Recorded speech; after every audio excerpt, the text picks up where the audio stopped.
Só os inteligentes conseguem responder essa. Essa envolve fogo, cor e um pouco de espetáculo. Responde aí. O que dá a cor vermelha aos fogos de artifício? O magnésio? O lítio? Ou o estrôncio? Cada metal dá uma cor diferente. No caso do vermelho é o estrôncio.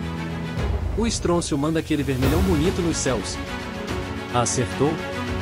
Caso não tenha acertado, agora você sabe. Deixe o like.